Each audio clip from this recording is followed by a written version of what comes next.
And the Flames lost again with a lack of scoring punch, and they are in the McKenna sweepstakes. End.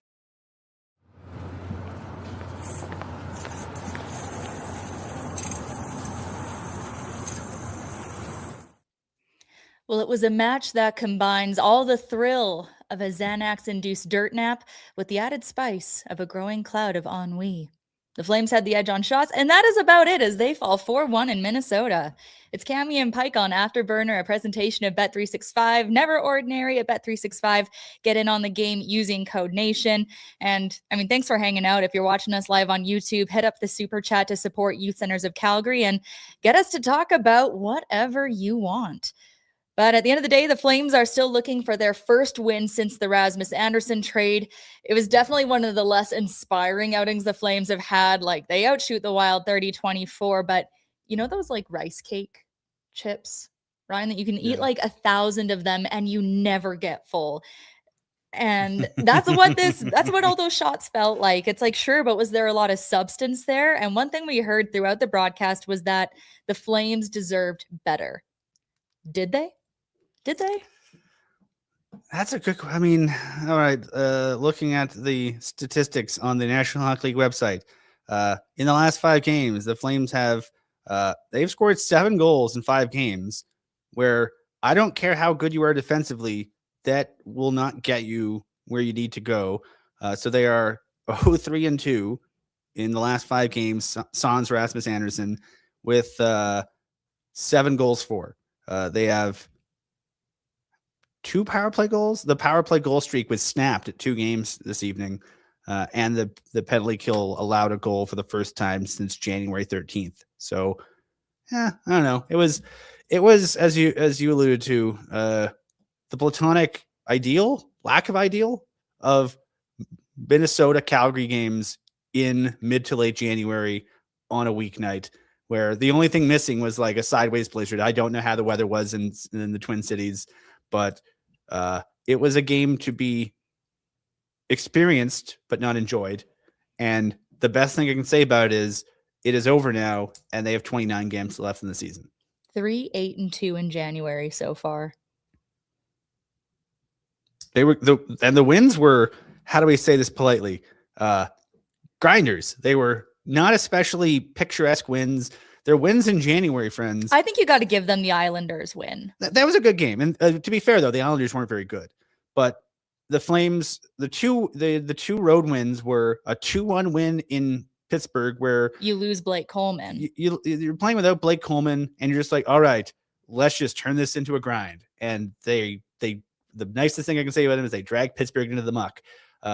Later in that road trip, the finale, they did the same thing with Chicago, also a Devin Cooley win. They seem to just play that kind of style around with Devin Cooley on the road, which that's why you have a backup goalie.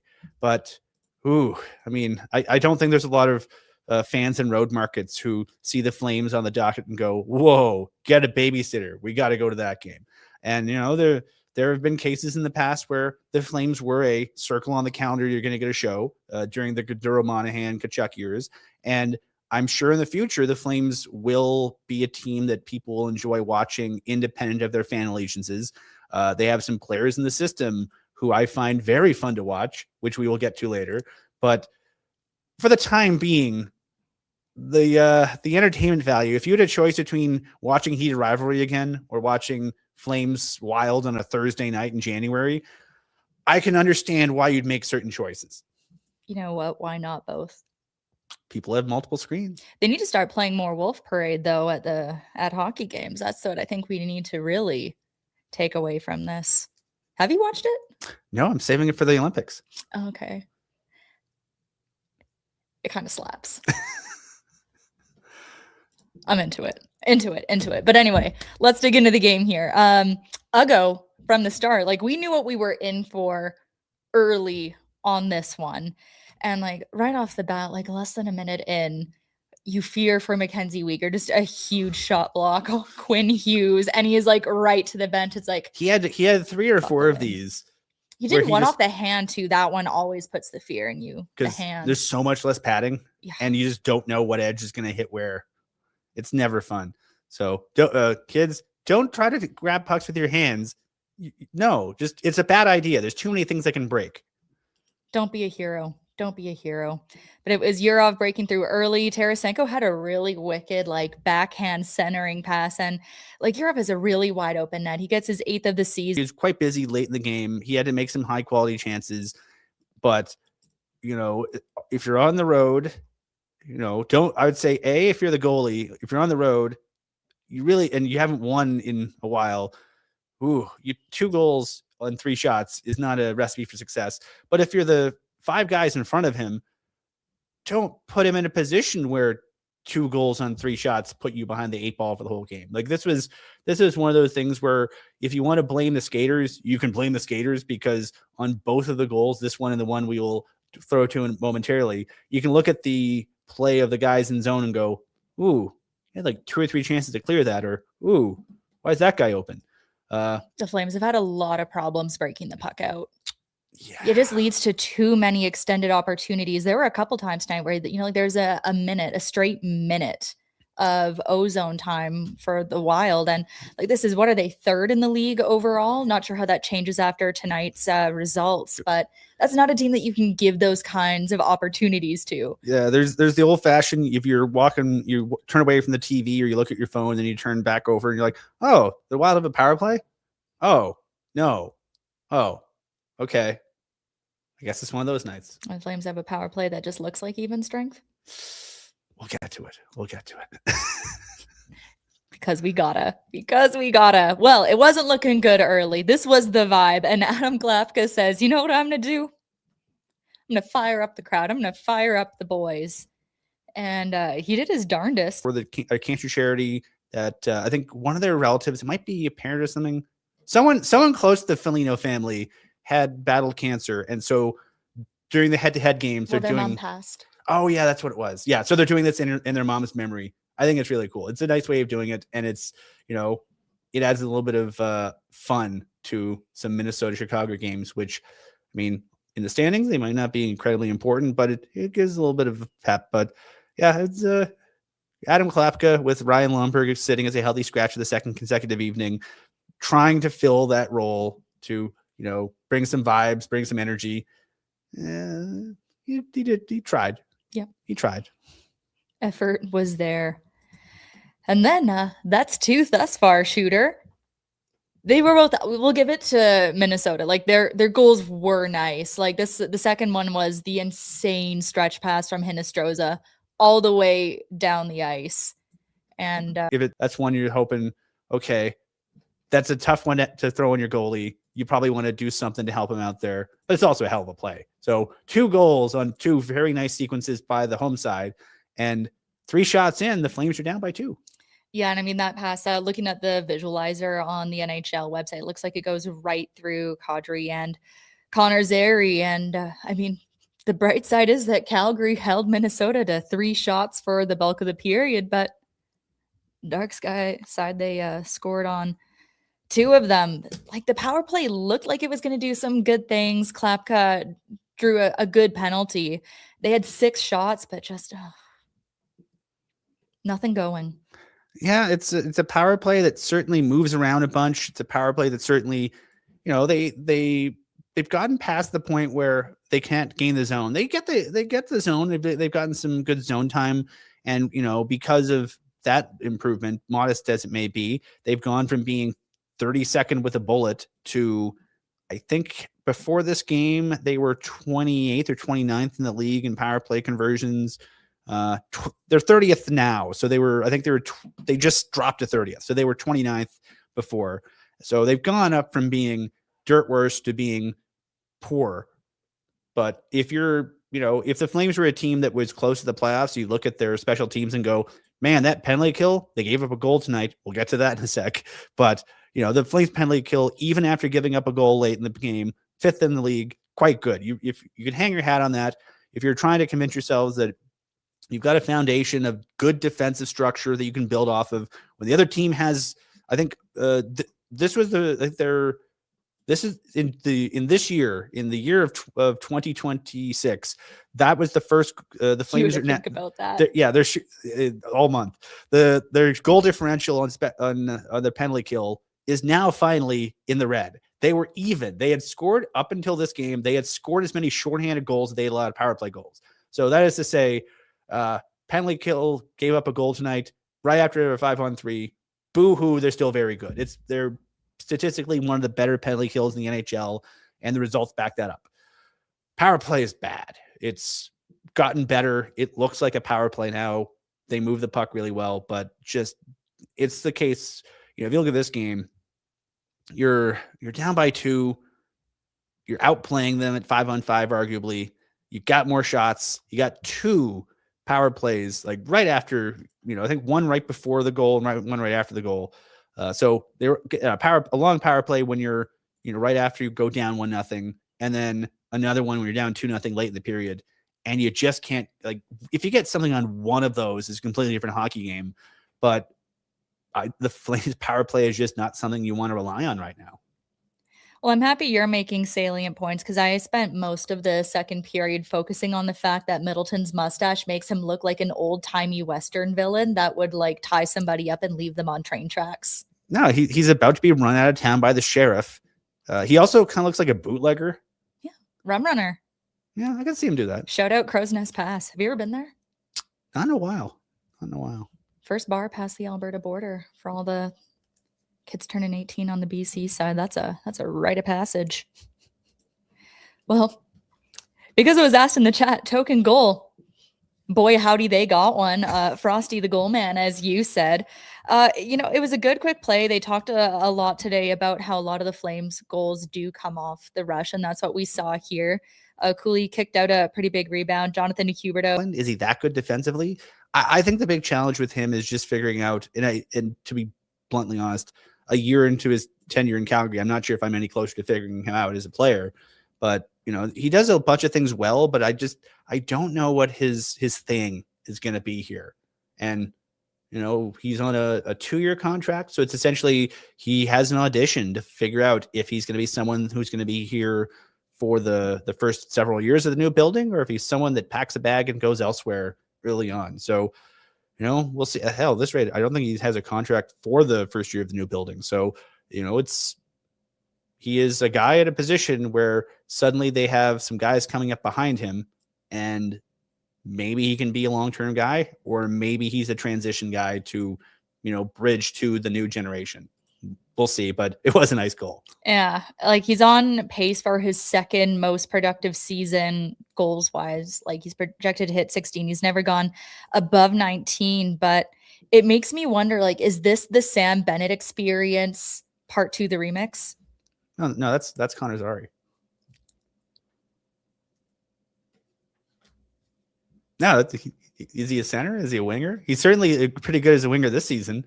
He was playing on the Kadri line again because what's old is new again.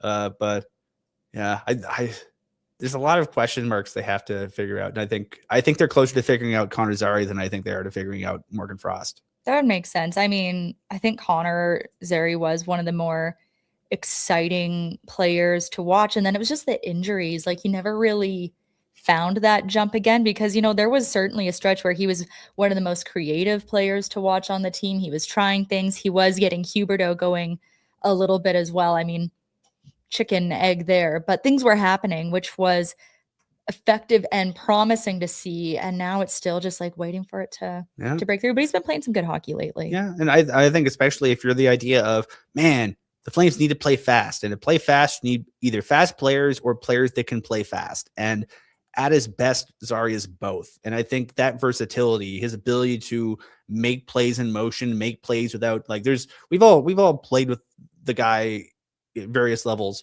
who can stick handle or he can skate, but he can't do both. Zary can do both, and he can do both quite well. As when he's feeling confident about his game, like especially when they put him back with Kadri a little while ago, he really, it seemed like he really elevated Kadri with his speed. So, I think it's going to become clear at some point if he's going to be a complementary piece or a guy you can build around. And, for his sake, I just hope he stays healthy and he's able to leave it all on the table. Cause pro sports is cruel. I think that a lot of Juuso Välimäki's, up and down development have come down to he made the team, and then they burnt his waiver eligibility, and then he got hurt twice, and that was it. He couldn't get enough game time in to really knock the rust off, to really figure out what he was at a pro level. And as a result, I think he's always been kind of a guy that's no one's really sure what he is anymore, which is a damn shame because he was very good in Tri-City and very good early in his pro career. But if you're able to, at the very least, play your game, do your thing, and if it's not good enough and you've tried your best, you can at least go, well, gave it a good try. But you hate to see when a guy, he's on the cusp and he's knocking on the door and just he can't stay healthy long enough to really grab hold of it. Yeah, just a career filled with what ifs, especially when people don't really get to go out or do a lot of things on their own terms. But that was a big downer. Oh, we are downers. I mean, it's game 5 of a 5-game losing streak. I mean, there's a point in there, though. Yeah, I guess. The consolation point. What are they? Let me check. What are they doing on the Oilers channel? Is it all rainbows and sunshine there? Are they big bummers too? Well, I think they're still going, aren't they? Are they losing? Or well, they're not shut out. Ooh. For those of you watching live with us, the Oilers are down 3-1. They got a goal to the San Jose Sharks, the Flames' next opponent. So that's a shame. Home loss potentially for the blue and orange. That's a shame. Well, after Frost gets his 11th goal, there was a chance for a momentum there. That's where Pospisil gets high-sticked for another power play. And yeah, just nothing going. Cooley does make his save of the game here as we get going to the later stages of the third period where he denies Quinn Hughes on clear-cut breakaway. That was nice. But then Minnesota gets a 5-on-3. And just as that expires, Matt Boldy makes it 3-1 and pretty much puts it out of reach. That's how the cookie crumbles sometimes. You know what? Kudos to Devin Cooley for having the willpower to get up after that. If it was me, I just stay there like starfished on the ice. That's it. Drag me off. They just drag you to the Zamboni entrance and be like, Wolf, get out here for the next 2 minutes. Yeah, just splat like an octopus in Detroit. Pretty sure I saw a game where that happened once. I always wanted to see that live. They just drag you at the Zamboni entrance and be like, okay, bring in the other guy. I got dragged behind a Zamboni once. Ooh. Was it voluntarily? No. Well, kind of. I don't know. I was right out of college and I was the in-stand host for the Prince George Cougars. And they had this thing called the Fan Boni where fans can sit in the front. And there was this group of Tri-City Americans fans who went from Kennewick to Prince George. That is a long way. And they wanted to go in the Fan Boni, which is great. They're in there getting set. But they had this joke that they set up with the game night staff that they were going to hang a Tri-City flag over the side. And I would take 2 steps on the ice and grab it and then go back off and we'd all have our little ha-ha and whatever. But they didn't let go of the flag. And I was in heels and I'm on the ice. So I'm just clinging to the side of the Zamboni while they do a full lap until we get close enough to the entrance that I can take the momentum and just run off. I was really scared. And one of them took a video from above. Does the footage exist somewhere? I have a picture of it. I have a screenshot of it. I can send it to you later. Okay. But that's fantastic. And then Kirill Kaprizov got an empty netter.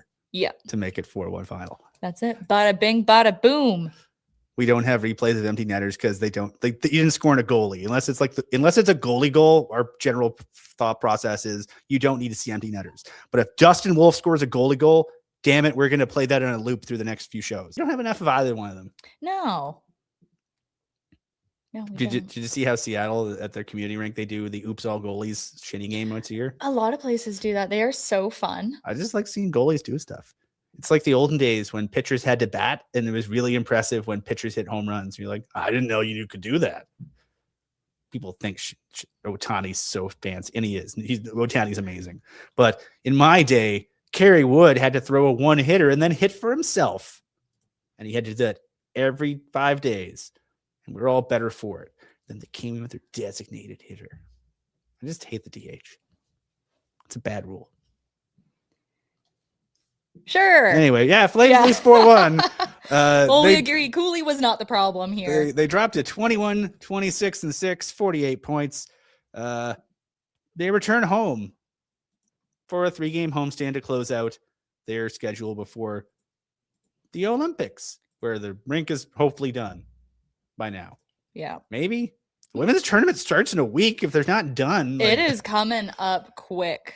Also going to take the chance here to read out a couple of super chats. RB, our guy, every time he's out here. Pike, your pick for next captain was -1 and is the league worst -31. It's time for a wee biggle. That means trade Weegar, Mission McKenna 2026, and fire Maloney.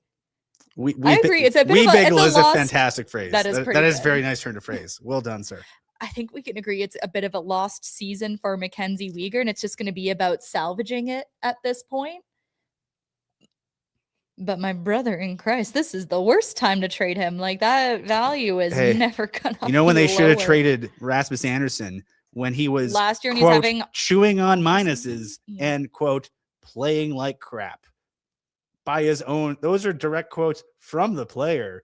When the player thought he wouldn't want to negotiate a contract right now because he didn't have a good year, that is the best time to trade someone.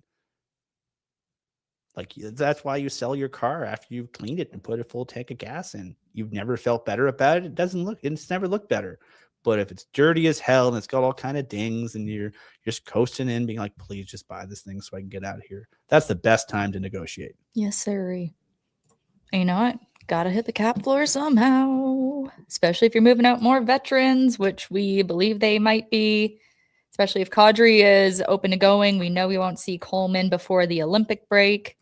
Do we see him after in a red sweater? You know, it is a shame that he might not get the send-off that Rasmus Anderson got, because a lot of people criticized that Coleman contract when he signed it, and I think he really delivered on his end. Blake Coleman's been one of my favorite Flames to watch since he came here. The contract I could understand being nervous about was the Chris Tanev one, where you're like, oh God, he's such a warrior, and he doesn't do enough to. He dives in front of stuff that I'd be like, whoa, don't do that. Like that time he blocked a shot with his face and then missed the game. Chris Tanev would give his team his dying breath. I think it was on that road trip. He blocked a shot with his face, missed a game, came back, and then blocked a shot with his back where they're like, oh, at least you learned how to turn away from it with your face. Like, yeah, that one I was like, okay. You hope that he's healthy enough that the first couple of years you get some surplus value, and then if you get 2 good years, 3 years, good years out of that contract, you're feeling really good. You can make an argument every year of that contract was a good one. He scored 30 goals. But with Coleman coming off back-to-back Stanley Cups, I think the sales pitch was, "Hey, do you like Michael Backlund? Do you wish he had like a buddy from Texas who did basically the same thing but just didn't play center?" And the answer was, "Yeah." Are you cool if he makes slightly less money than Backlund? Okay, will he score goals? Oh, he scored a lot more goals than Backlund. Okay, sure. Is he bad defensively? No. Is he bad at anything?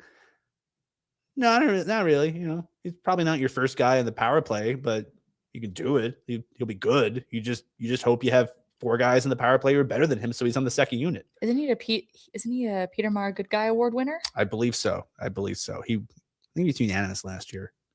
No, there's Weegar last year. He's Coleman. No, I was still there when he got it, I think. So you won 2 years ago, 3 years ago. Yeah, I think it was 22. I have a list somewhere. I think it was 2022. Yeah, that sounds right. But yeah, he's, good. All I'm saying is if you had issues with Blake Coleman's contract, I kind of have issues with how you look at hockey, because he's the kind of a person / player that you kind of need.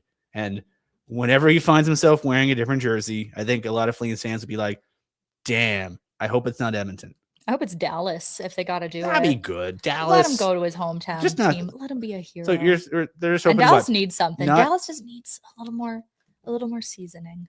They got that outdoor game next year. He's a big Cowboys fan. Imagine him getting to play at AT&T Stadium, Jerry World, that big ass stadium. Think he could do Thunderstruck?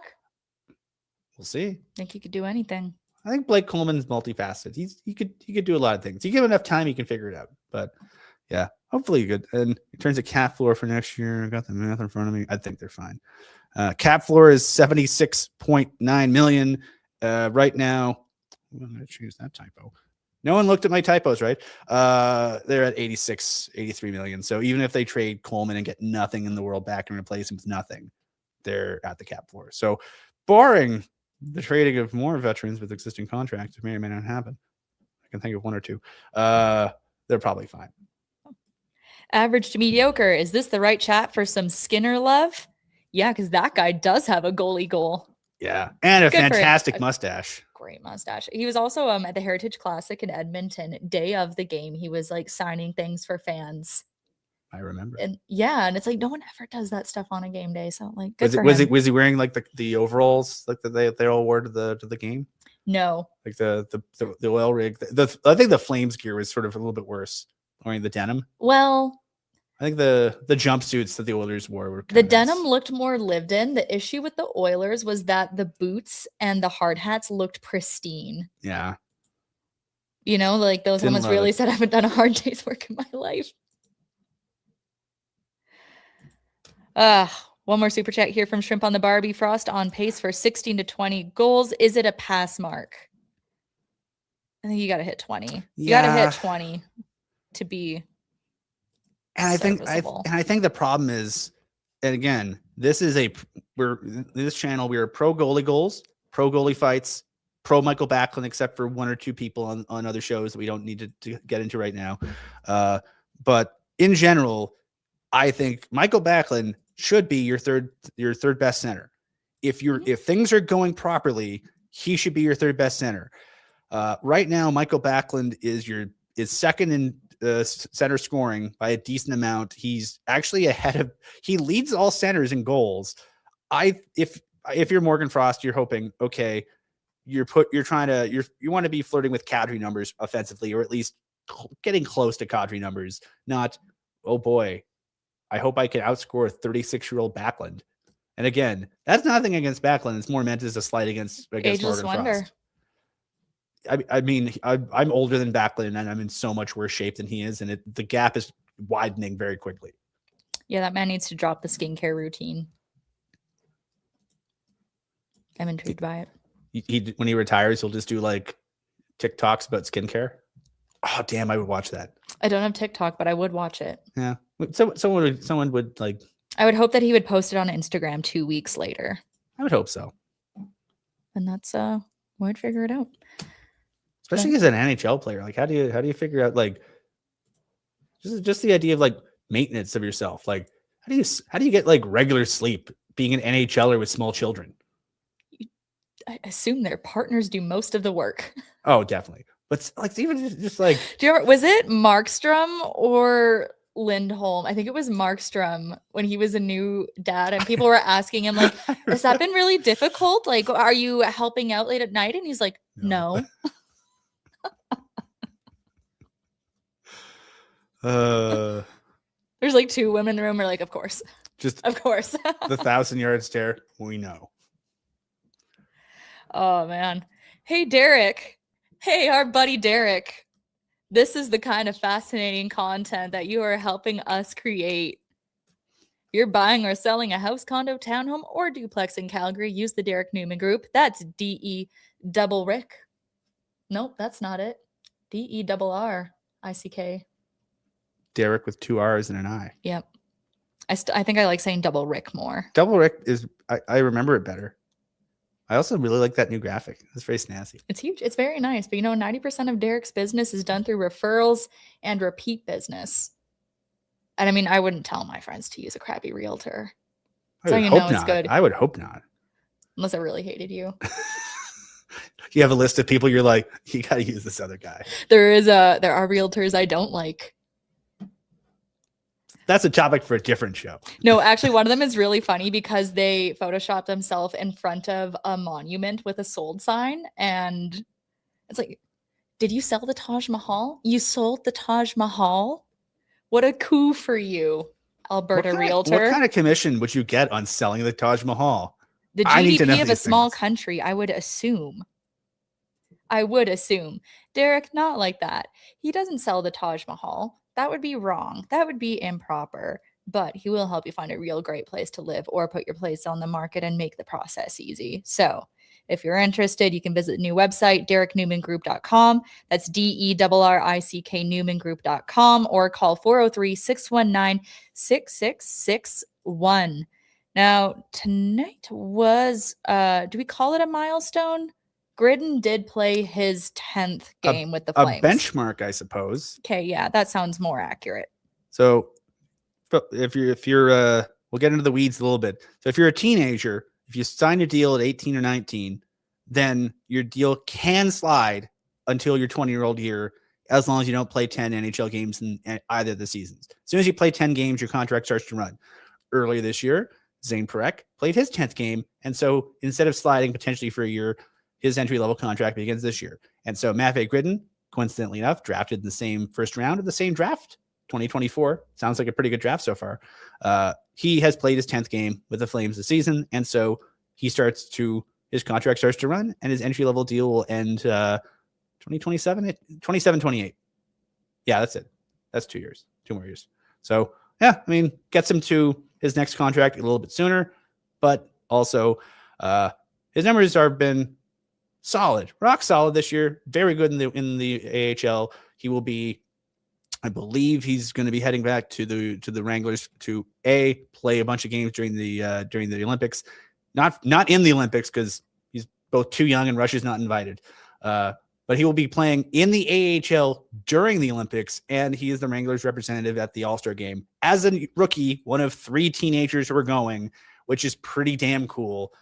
So he will be headed to the Wranglers. But yeah, he is now officially on the books, and his contract will run. So yeah, pretty good. I think he's 3 points, goal and 2 assists in 3 games. First goal winning off somebody. And he's made some good plays for the Flames. He's made some really good plays. He doesn't look out of place, which is probably if you're a 19-year-old and some games you look really good. Like the pass. Like it's not a question that he should stay up. I mean, depends who else they have, but who do they have right now? I mean, I'd rather him be playing in the NHL, getting NHL reps than John Beecher, but John Beecher plays a different role in different positions, so I'm pretty sure they wouldn't do that to poor Johnny Beecher. Be like, Johnny Beecher, you're in the top 9. You've never played here before except in college or Providence, but we think you can do it, kid. Keep forgetting he's 24. He's super young. Beecher? Yeah. Yeah. I mean, they're all younger than us now. They're all babies. For those of you who want to feel old as hell, young Mr. Gridin was born in 2026. He is turning 20 on March 1st in a month. He is a baby. But he scores lots of goals. He scores many nice goals for both the Flames and the Wranglers. So I guess congratulations on getting to the All-Star game and, getting to your first NHL year quickly. Stick taps to him. Well, before the Flames get back, there is action at the Saddle Dome tonight. Have you ever been to the Crowchild Classic? No. It is so fun.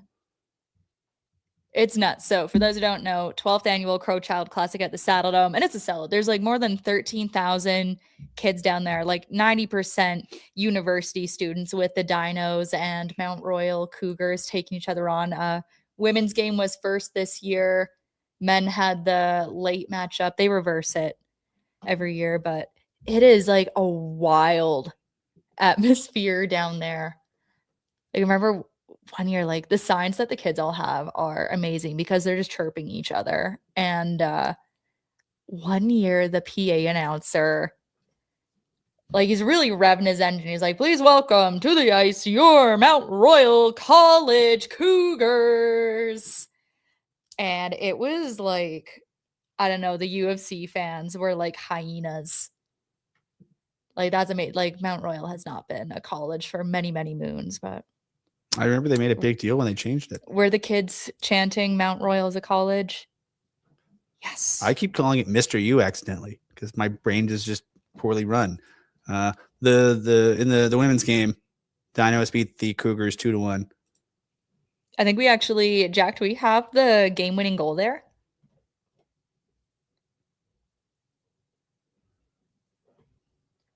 Yeah. That's a great crowd. Look at that. I know. And I mean, yeah, 13,000-ish fans, I think. The Dinos ended up winning 2-1, but Mount Royal nationally ranked. That's Josie McLeod scoring for Calgary. Gabby Lindsay would bury a rebound for the Cougars.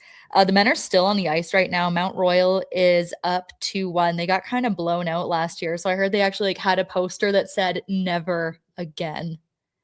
And they're out there now. So Von Waterroot and Clay Honus have scored for the Cougars, and Jake Poole has the lone goal for Calgary right now with about 13 minutes left.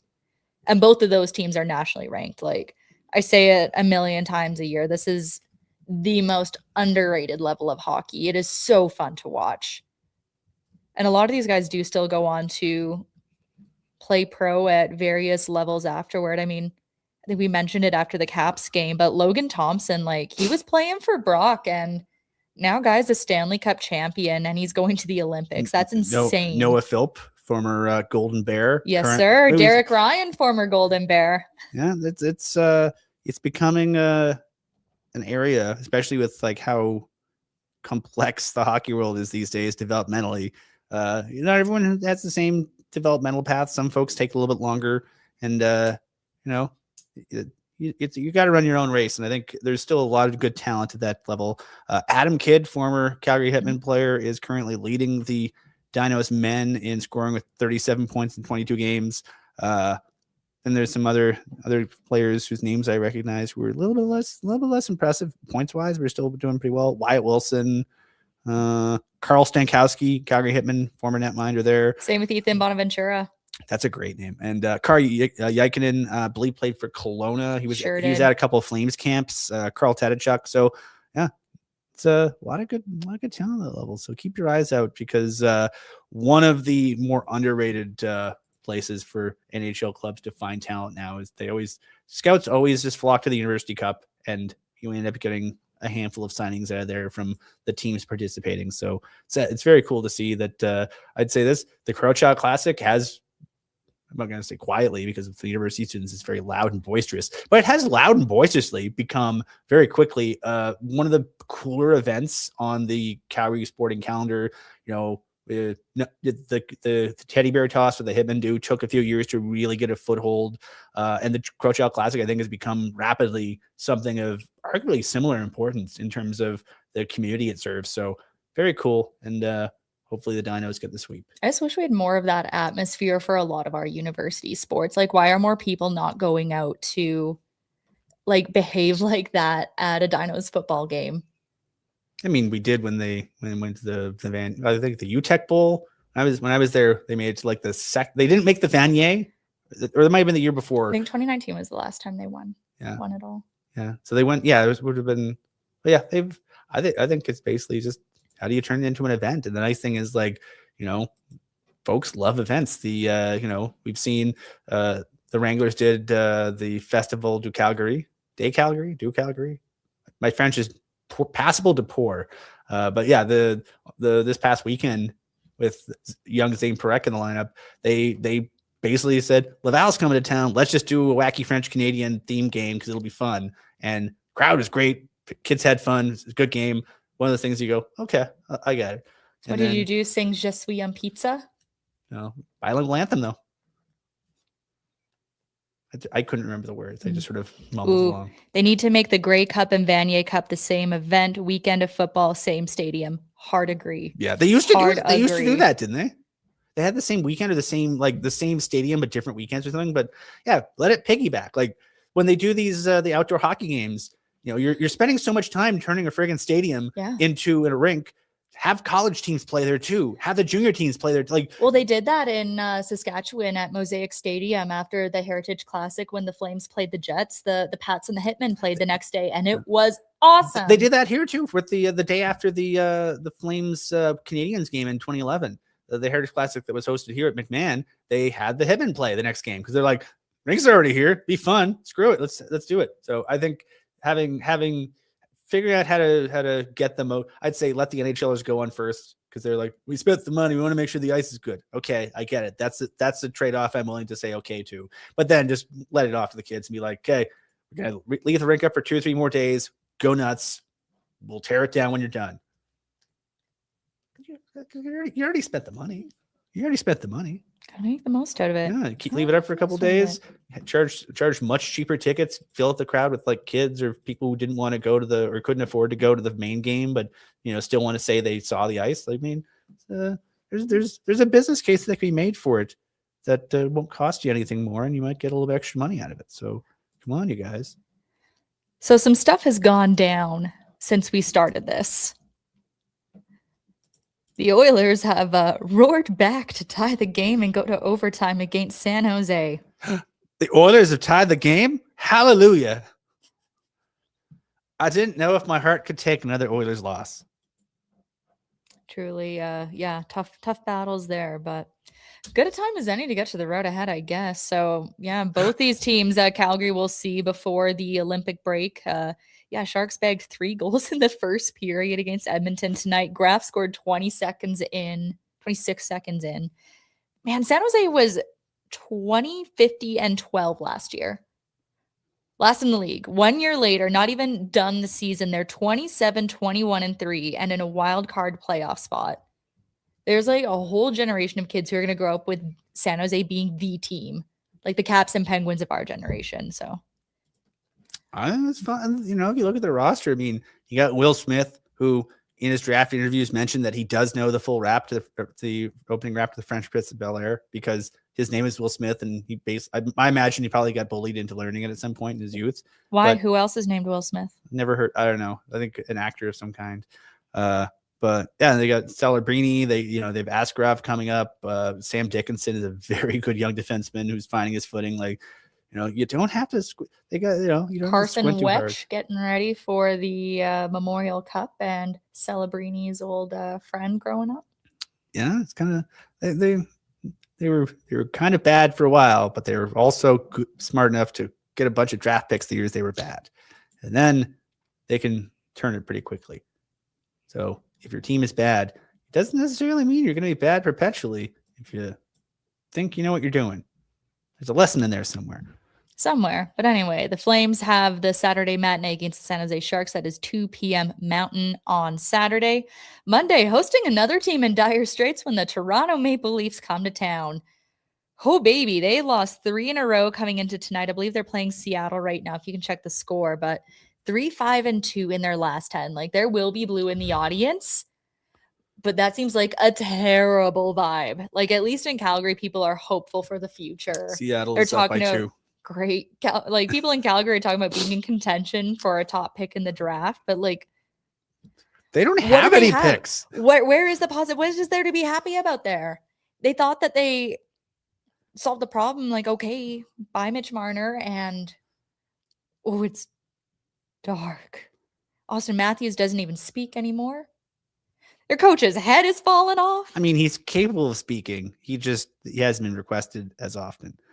They have no first rounder this year or next year. So, boy, howdy. A lot of pressure on the 15-year-old child who will be their 2028 first rounder.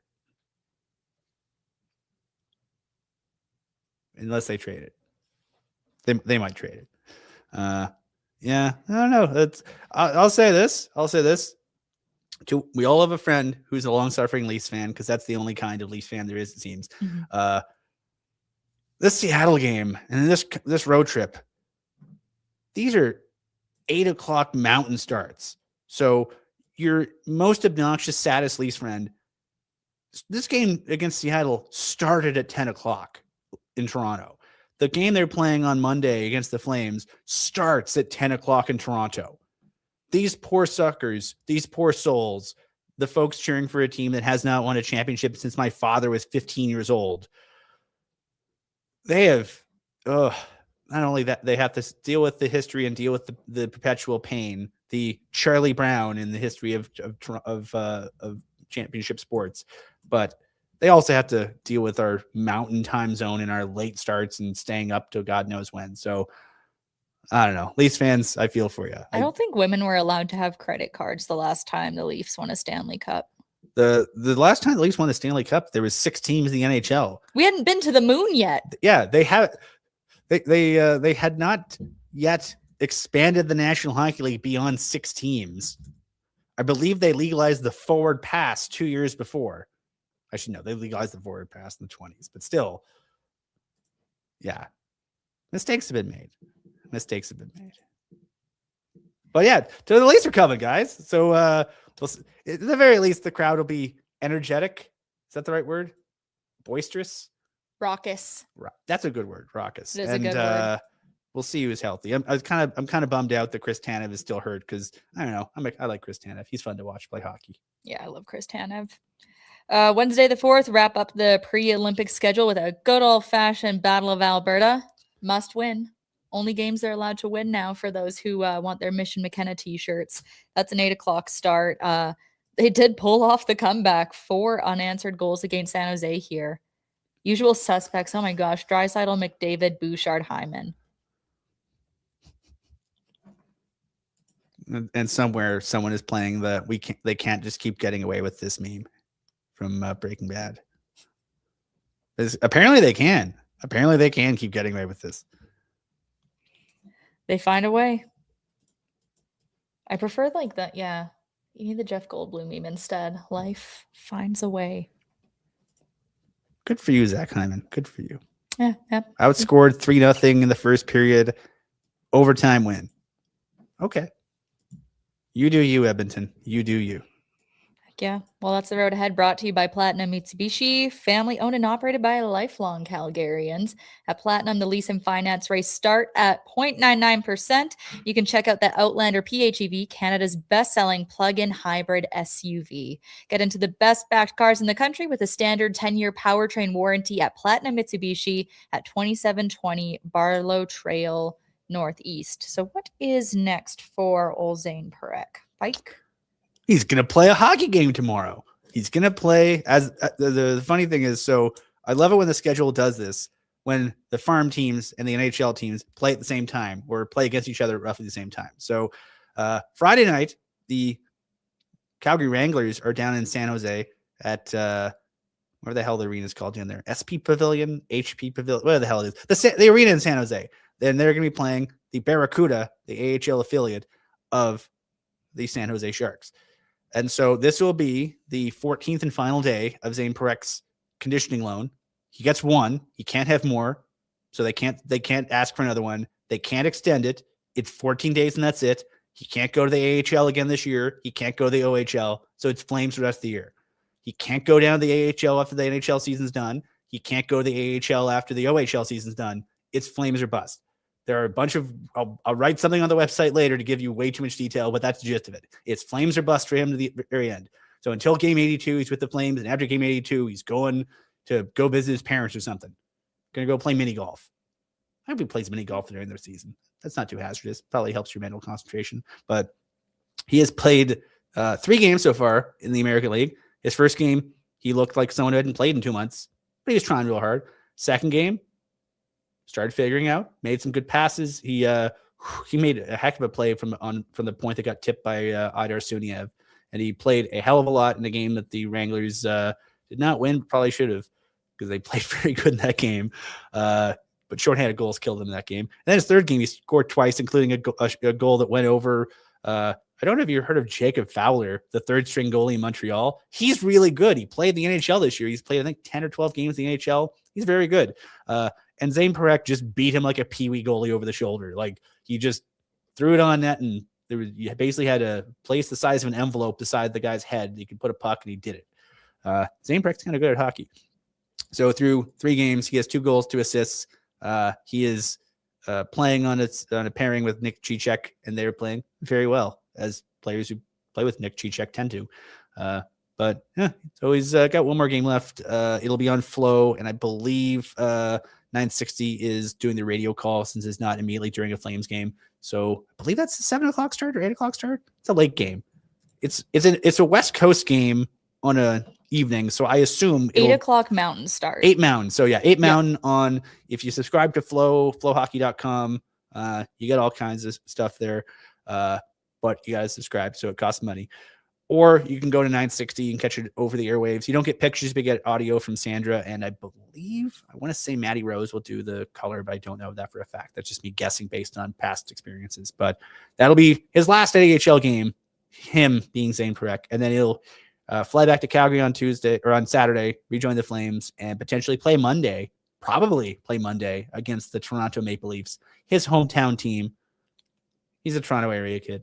Nobleton. I don't know Ontario geography, so I don't know how close places are, but I know he's from he's Toronto adjacent. When he goes to visit his parents, he flies into the Toronto airport and then has to navigate. So, but yeah, he's been good. It's conditioning stint has done what it was meant to do. He looks like somebody who has a lot of confidence with the puck, and if he can be a little bit like that, if he can play 75% as well in the NHL as he's done on this conditioning stint, I think he'll be okay. But he's learning. This is a learning year. It's a learning year. Surviving. It's hard. It's hard to play pro hockey at 19 at any age, and you got to learn. And I do think it's kind of fun to see him go from playing at the World Juniors against the best guys in his age group and excelling at the things you would hope he would excel at, and being fine at the stuff he's not great at, and then go to the American League level, and you can sort of see him, trying to. It takes him a little while to figure out how do I dangle around a guy who's 25 and has been playing pro hockey for 5 years and has a family, and he's used to seeing kids like me come in here and try to walk him, and then figuring out actually how to do it and then doing it by the third game. Like folks, if you haven't seen that second goal that he scored, go find it on socials. It's beautiful. He gets the puck along the wall, spins off a guy, and then just cuts right to the net and throws it on net from the bottom of the circles. Like it's a confident play with a capital C. He makes everyone involved in a different colored sweater look silly, and in a way that a 19-year-old probably shouldn't be able to. So plays like that are why people are excited for him. And hopefully he can bring that confidence to the Flames, because as we've seen, 7 goals in 5 games, they could use a bit of offensive swagger, because they sent some swagger to Vegas. They could use anything. What do you have for us for Bet365? Well, there's one game in the National Hockey League tomorrow, because there's a lot of games on Thursday, including this one we all experienced together. Is that the right word? Experience together. And then there's a bunch on Saturday. There's an outdoor game in a friggin' football stadium in Florida, which is an affront to God and nature, doing all those things. Again, if you get a chance to go, the NHL posted a video about how the hell they pulled it off. They had to build an insulated tent so they can build the rink inside a tent, keep it refrigerated, and then when it's time to play the game, it's a collapsible tent that they can break apart in like 10 minutes. Like, it's ridiculous. The engineering behind it is very impressive. There's a lot of really cool people were involved in it. So that's your Sunday highlight. But Friday, there's one game. It's Columbus and Chicago. It'll be fine. If you need to watch a hockey game and you don't like any of the Western League games and you're waiting this is on before the Flames game or before the Wranglers game. So we'll have this on in the background and then switch over to Western League game for a little while and then switch over to the Flames or to the Hitmen or the Wranglers game late. But yeah, I believe. By the way, you can watch Big Axel Hertig for free and Andrew Basha for free on Victory Plus. Are they playing against each other? No. You have to choose, but that means you don't have to cheer against a Flames prospect. But here it's Columbus, they're pretty good. Chicago, they got Connor Bedard. He's pretty good. And actually on Tuesday, the Flames are playing Saskatoon, so you'll have Axel Hertig versus Hunter Lang. Oh man. If Hertig tries to just close him out along the wall, will the building just implode? Like, that's a lot of meat. Those are some tall folks. But yeah, Bet365, use the code NATION. And we're sorry there's not a better selection, guys. At least it's not an Oilers game. Yeah. Actually, that's a good mantra for life. At least it's not an Oilers game. I would sooner. Okay, so when I came into the studio today and turned on the TV, the parental controls were on. I assumed that was for Gould. But once I got past that, under like the recently watched, someone was watching Showgirls. And I'm like, you know what? Honestly, next time I'm just going to watch Showgirls and be like, at least it's not an Oilers game. Yes, Jack? Trying to blame me? I don't even know what it is. Oh, you don't know what Showgirls is? No. I mean, it looks intriguing, but I have no idea. When was it made? Okay. It's from 1995. Okay, I was not born. Elizabeth, it's pretty much. So you know how it's. I want to say it's like a Disney Channel phenomenon, but it's not exclusively a Disney Channel thing. But so many people become known through their work on the Disney Channel and then go, Yeah. I want people to see me as a serious actor, capital C, capital A, serious actor.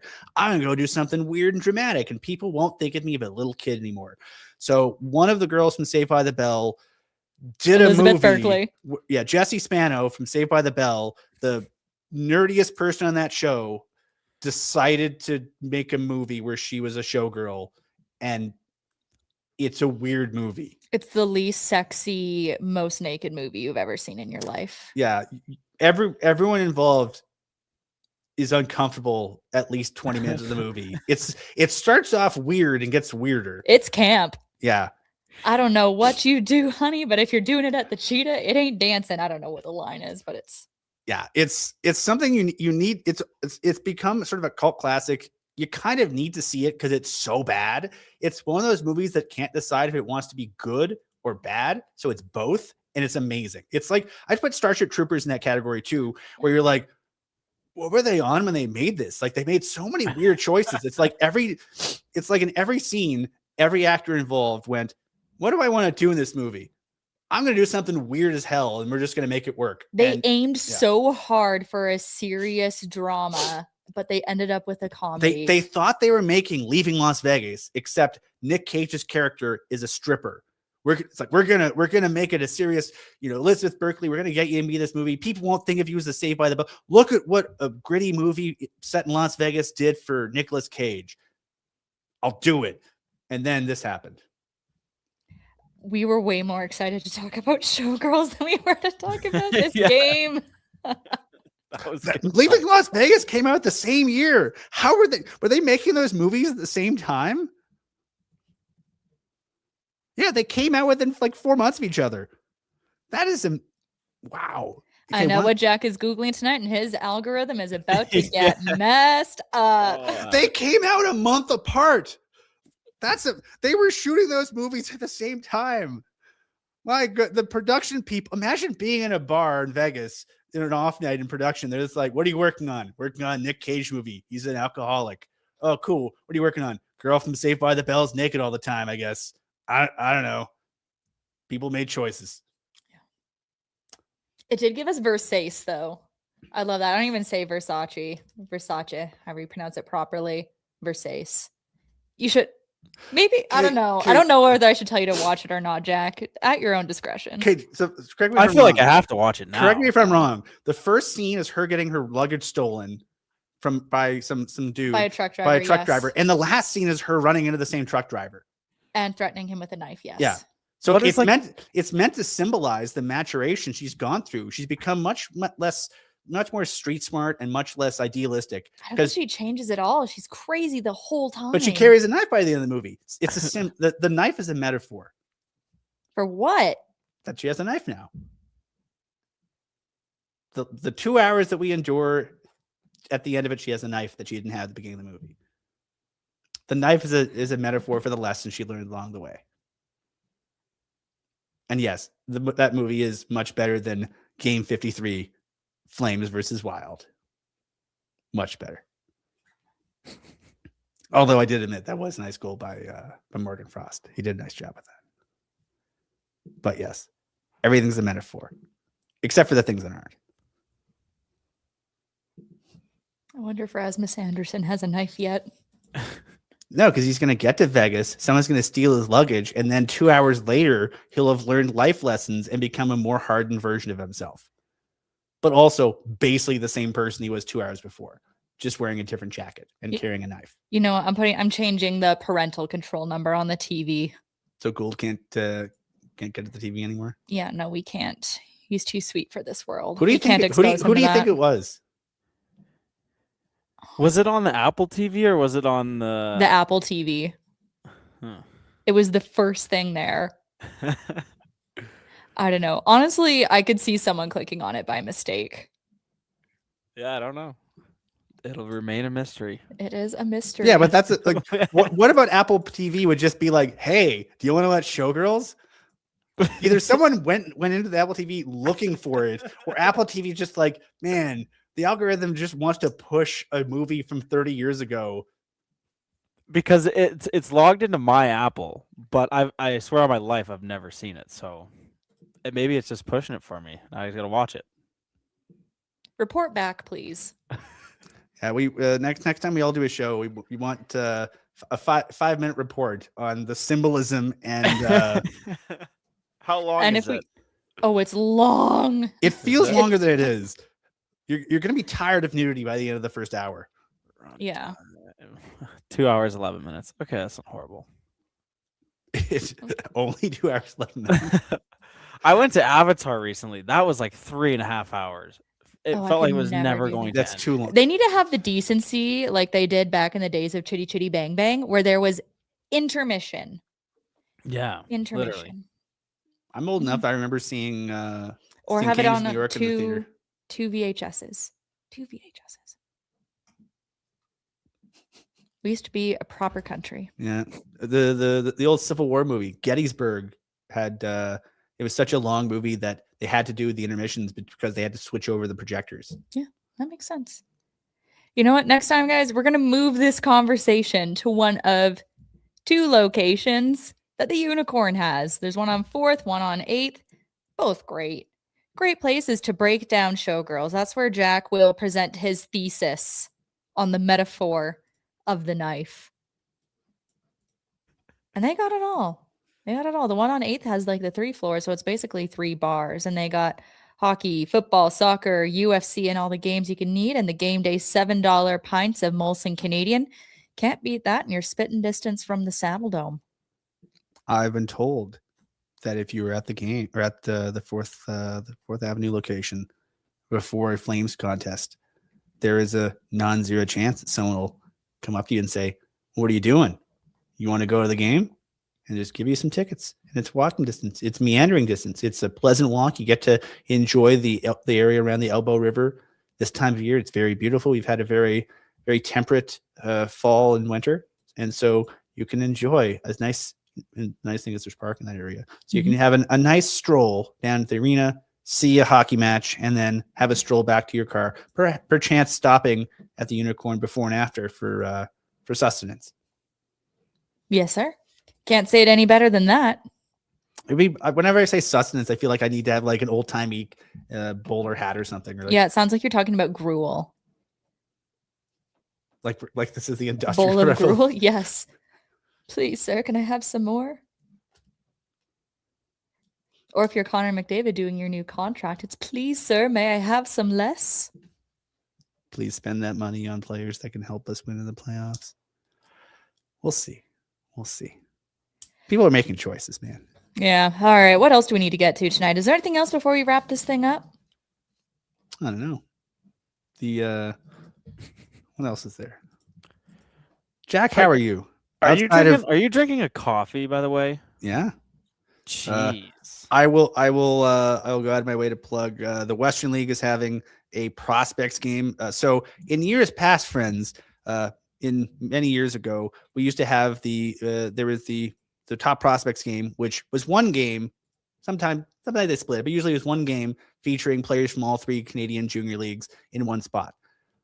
They don't have that anymore. Instead, they have the 2-game series with the CHL Super Team versus the USHL Super Team, which is basically just the U.S. National Development Team with a couple guys brought in. Yeah. So as a result, I believe all 3 leagues, at least I know for sure the OHL is doing it, and so is the Western League. I think the Q is doing it too.